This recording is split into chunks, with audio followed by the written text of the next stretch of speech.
Hey guys, True Danger representing. Hope everything's going good with you guys. Like I said in the last video, I'm back on the scene. We're getting things kicked up just right. I apologize to you guys for being away. I'm sorry if my camera's a little jittery. It's a little pausy and weird. I think I need to reboot it. But we're gonna get through this. Just bear with me, okay? It's gonna be good.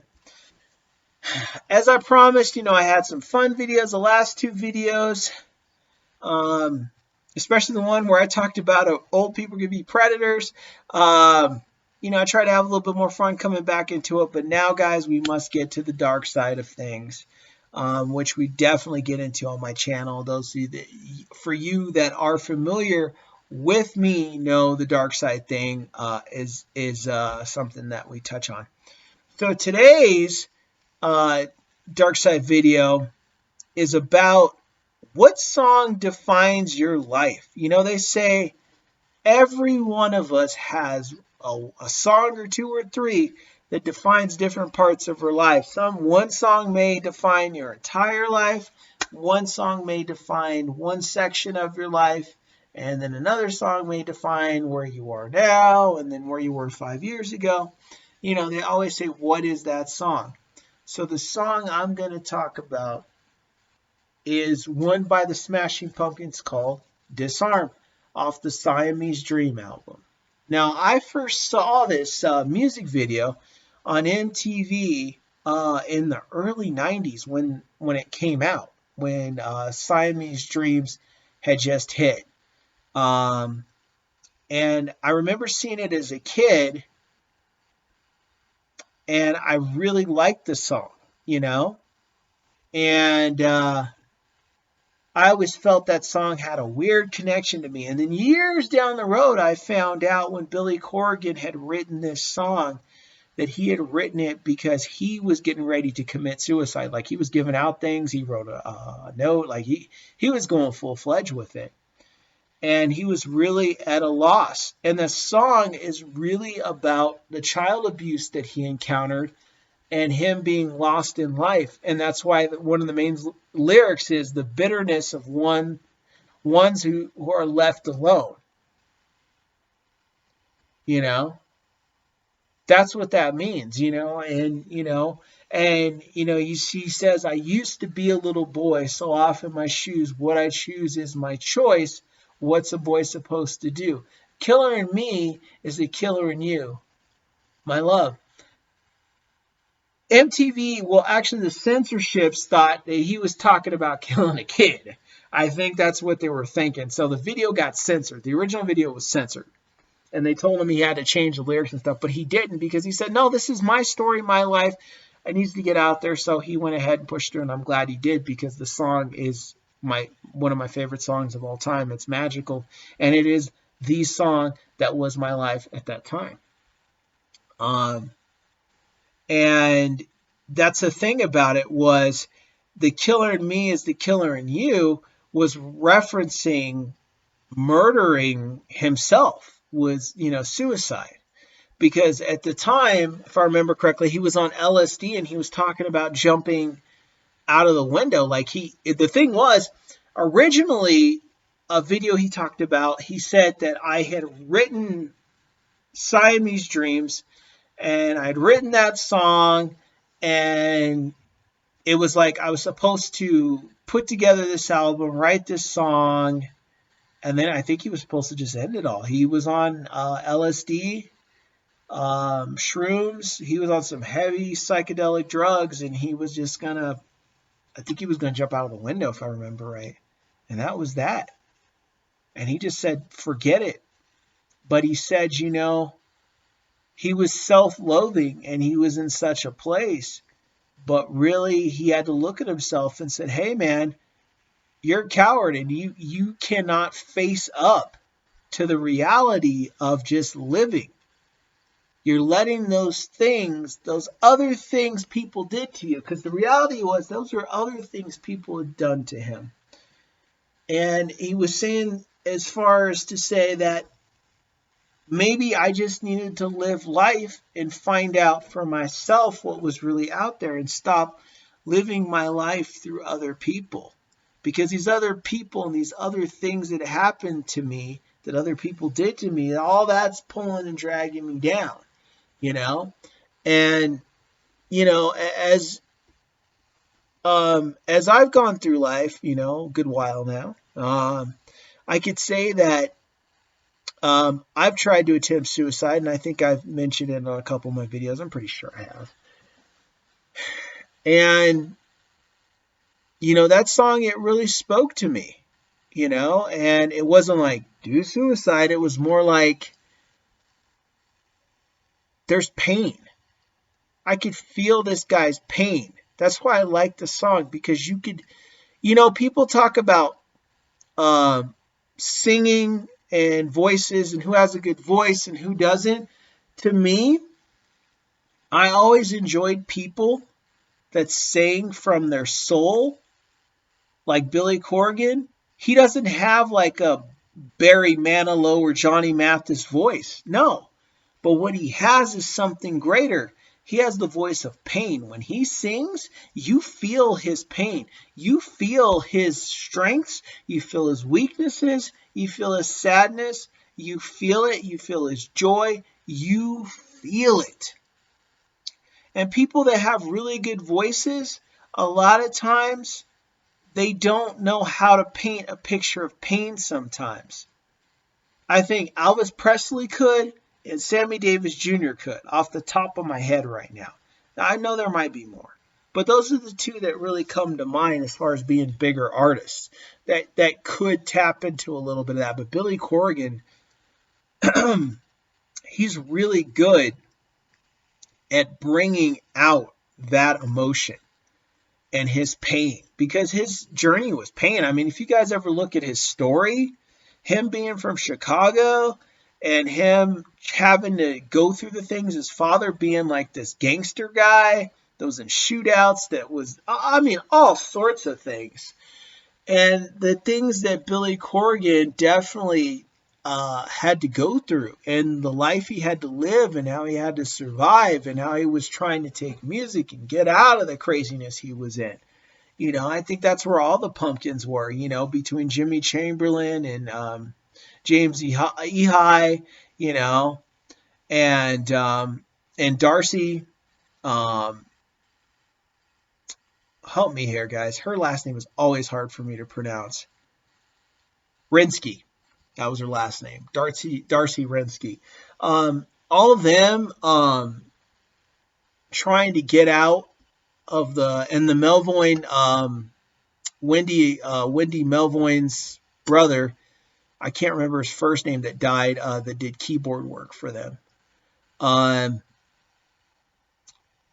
They were all trying to get out of that spot, and they did, you know, and had, I mean, they're one of the most successful bands of all time. So his work obviously speaks in many volumes, and connected with a lot of people enough to make them platinum artists and one of the most recognizable bands of all time. And that was something that was very unique for me to see, that other people felt that pain, that we could all connect with Billy Corgan. And so I hope one day that I get a chance to meet Billy Corgan and actually get to talk to him and really share with him how much that song really meant to me, and how much it really touched my soul and still touches my soul to this day. And then, you know, when life got better for me, and I ended up finding my wife, and we've been married now for 10 years. Tonight kind of became like a thing for me, a more positive song about believing in someone, and believing in their dreams, and soaring the skies, and going on a space adventure, all in that tonight. Believe in me as I believe in you tonight. I thought that was just beautiful, and very well written, and a song of hope that really just kind of, you know, put you out there, you know, even higher, you know, and it's kind of got that love click to it, like just a really cool love story, and believing in each other. And I thought that that was amazing. And in that way, that's a song that really speaks to my life now, especially um, being married for a good while now, and fatherhood and parenthood and all that good stuff. So that's the thing, Billy again got me there. But man, that song Disarm, man, that song came at a really good time for me and spoke to me, because like I said, I had tried to take my life, I think about 3 times. I'm sorry if I'm hazy. Some of that I try to forget, but I believe it was 3 times. And there was a lot going on in my life. I was abused, physically and verbally, by both parents, for both things, by other people, that just thought that, I wasn't going to make it, even though I was super young, like 12, 13, before high school even happened, and people just kind of saw me as that, as kind of like a failure.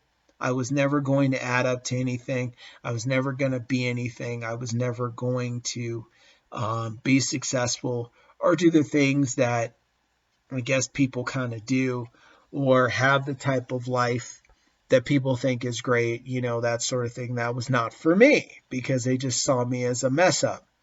And that's their opinion, and they can have it all they want. But I wasn't like, let me prove them wrong. I was more like, let me prove to myself to do the things that are important to me. If there's a thing I could ever tell any of you guys out there checking this out, is don't do it to prove everybody else wrong. It's like Rocky Balboa said in the first Rocky. He wanted to prove that he could go the distance and that he wasn't another bum from the neighborhood, which means, in summary, I have to prove it not to them, not to this, not to that, not to these people over here, but I have to prove it to myself. I have to prove it to myself, because that's where it starts. Because as he said in the first creed, Donnie, let me small talk you. Look in the mirror. That is your greatest enemy, is yourself. So see, you have to prove it to yourself, because at the end of the day, that's where it really sits, is you're responsible for you. So you have to figure out how to prove it to yourself, for yourself, so you could be all right with it. You could sit in your skin okay, and you could go on living the next day okay. See, that's the trick. Everybody thinks like, no, you got to go prove it to everybody else and show them. I'll show them. I'll show my parents. I'll show everybody else. I'll show the world. I'll show this. I'll show that. Everybody wants to do that. That's the main reaction we all get. And sometimes we have to step back, especially with a situation like this, and go, I have to prove it, but to myself. To myself. I have to be true, and I have to really understand that struggle for me and adapt it to my life for me, so I can grow and become a better person. Because if I'm together, then I could be a better together person for other people, to help people. If I'm not together, I can't be that person. So I need to learn how to grow and do that. And so that's the important thing, guys, is we really need to remember at these times that we have to prove it to ourselves. And Billy Corgan says that when he did Disarm, he says, I had to go prove it to myself that I was not going to take my life, that I had to face and stare down those demons and have the courage to stand strong, to live, right? To get focused, to get the help that I needed, whatever, to go forward in life and not be down in the dumps where all I'm thinking about is taking myself out. And so we have to be courageous and take that stand. Now, your anxieties, your depressions, your demons, whatever you want to call them, will tell you you can't do it. Those negative people that are in your ear and in your life, they'll tell you you can't do it. No, you can't do this. You can't do that. It's impossible. Don't listen to the naysayers, as Arnold Schwarzenegger best put it. Never listen to the naysayers. Do you guys hear me? Don't listen to them. There are people at your job. There are people at your church. There are people at your schools. There are people just on the street. There are people at the library. There are people if you guys do classes for something like, I don't know, Rotary or whatever you guys do, golf. There are people that play against you. Let me let you in on a little secret.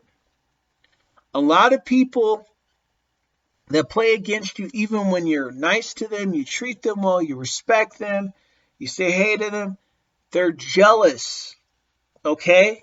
There's something about you that they're jealous of.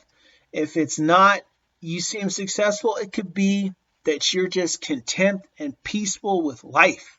It could be that you have a beautiful wife and you have beautiful kids and they're not married. They don't have that, so they're hating on you about that. They're jealous because of that, and they don't want to see you succeed. Okay?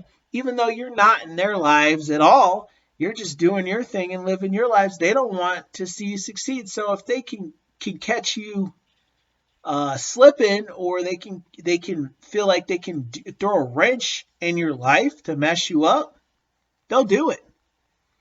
So always remember that there's a lot of people against you when you're doing the right things in your life. And that's okay. People will always be against you in a lot of ways.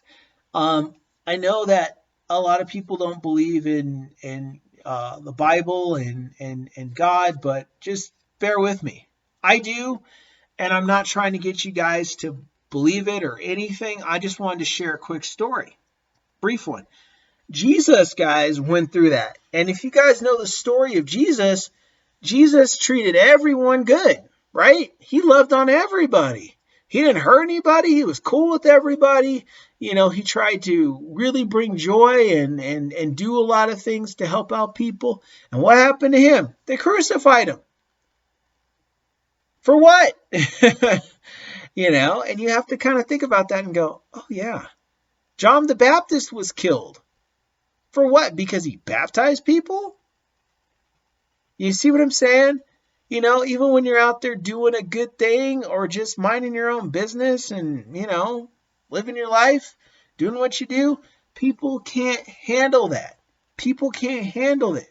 There are people that are mad because you got a new pair of shoes or what they think is a new pair of shoes, and they don't have a new pair of shoes. There are people like this. Look at this Kleenex. I have a piece of Kleenex. There are people jealous because I have a piece of Kleenex and they don't have it. It's ridiculous. Me? I don't care. Hey, I'm glad you got a thing of Kleenex. I'm glad you got a new pair of shoes. That's seriously. I'm just like, hey, that's cool, man. You got blessed in your life. That's awesome. But some people can't handle that. They can't do it. You know, and that's kind of how it is. I remember, this is a quick story. There was this kid, I won't say his name because you know how it is, but I knew him back in the day in elementary school, and he was kind of a very poor, unfortunate kid. But he kind of had like a chip on his shoulder, and he was kind of rude to people. He was not the nicest guy, right? Well, he had like some comic book stuff, and I'm more into comic books than into sports, unless it's like professional wrestling or martial arts or, you know, UFC, stuff like that, you know, because I'm a martial arts guy. But outside of that, like baseball, basketball, football, it was never my thing. I mean, I knew who people were and things like that, but it was just wasn't my thing. But this guy was really into sports.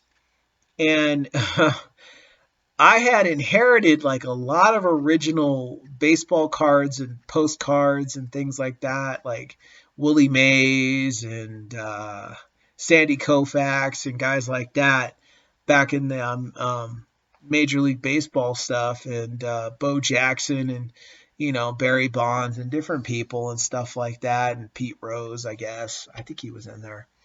And I actually traded this guy to get some of his comic book stuff because it didn't matter if the comic books were valuable or not. I like the stories, so and I like the characters, so I was interested in doing that. Now, going forward, people would be like, "You idiot! That stuff was worth a lot of money and still is worth a lot of money, right?" And that's true. But it didn't matter to me. Now, this kid threw up on me on every bus trip we did because he had motion sickness. We did 2 that were a distance away, and it was always when we were coming back, they would seat me next to him for some reason. And this guy would throw up on me. I mean, full on, like in my face, on my hands, like it'd be all over the place. He had motion sickness, and he'd turn around and go, bleh, like right on me. It was almost like a purposeful thing. And he just had a bad attitude. He tried to pick some fights with me, but we traded comic books, and I guess that's where we came to coolness. I remember one day I had gotten in the 90s with the X-Men figures when they first came out. I'd gotten the figure known as Wolverine 2, which is a tiger stripe, blue, black, and yellow, red belt Wolverine. And I had gotten it for Christmas for my sister that year when it came out. And I had it by my desk when we were cleaning out our desk back in the day in elementary school. And he had taken it from me, and I never knew. And then one day, one of my kids, one of the kids I was friends with in class, he came over and said, hey, you got that Wolverine. And I looked and I was like, dude, that's my Wolverine. I think that's mine. And my friend was like, I think that is yours. And he's all, well, it dropped off of his desk and landed on the floor. I didn't think anybody would care or anybody would want it. And I was like, dude, that's my Wolverine. Like, and I was kind of upset. Like, why didn't you just ask me? Like, I would have given him, even though he's kind of a jerk, but I would have given him some stuff, because I knew he was not, his family was very poor, and I would have definitely shown some mercy and respect, but in a respectable way. Boy, I would have done that. And like, no problem. But so anyway, I got my Wolverine back. It's all good. But fast forwarding to the future, I saw this guy. He didn't see me. I saw him and his brothers at the mall where I'm from when I was in my 20s. And this guy had like nice clothes. Like he was wearing like a lot of sports gear, but it was like expensive sports gear. He had the nice hat. He had a nice pair of shoes. I think he had a chain on. Like he looked nice. And him and his brother were like just shopping at the mall. Like they had money. And you know what? I'm willing to bet you guys that the cards that I traded him changed his life. I'm going to say it. Whether if it was that's where they got the gear from, or earlier in life, like they sold stuff, it put food on the table, it got them clothes, it got them something in life. It did something for them. Trust me, it did something for them. And at the end of the day, most people be like, you idiot, you traded them all that and you could have kept that money for yourself to help yourself and do for you. Yeah, I could have. But you know what? Sometimes God calls upon us to do things we don't even realize we're doing. And then when we see it years later, we see the foundation that is laid before us and we go, you know what? That guy was a jerk, but he was from a very poor family. And he probably really needed that. And that probably helped out him and his family. So to see him doing good, I was happy for him. I didn't have a thing about it. I mean, we were kids back then. Like I said, he was a jerk, but it was what it was. I don't hold anything against anybody like that. That was small stuff. He's doing well now. He looked happy. He looked healthy. I mean, this kid, like, he was like real skinny and kind of sickly because I don't think there was much food probably in his house. But he didn't look like that anymore. He looked like, he was still slender, but he looked like he was like a healthy slender. And he looked like he was doing real good. So, and I hope and pray that he is still doing good. His family's doing good, and that those trades helped him out, to make his life better. So we have to kind of look at how we see things, and we have to really judge our attitudes, and we have to really think like, we should really help each other as being just human beings. We should try to do right by each other. Help your fellow man, right? Like as someone told me, wise man years ago. So I secretly was helping my fellow man and didn't even know it, And how many people would have been able to handle it like that? You look at a lot of people, no, man, I'm taking that back. Man, that guy, and they would have told him something and, and been rude to him and whatever else. We all know people like that. They would have just done that. But I didn't think anything about it, guys. I really didn't. So, in closing, you never know whose life you're going to change. You never know what that song you hear may do for your life. Because it did for me in my life.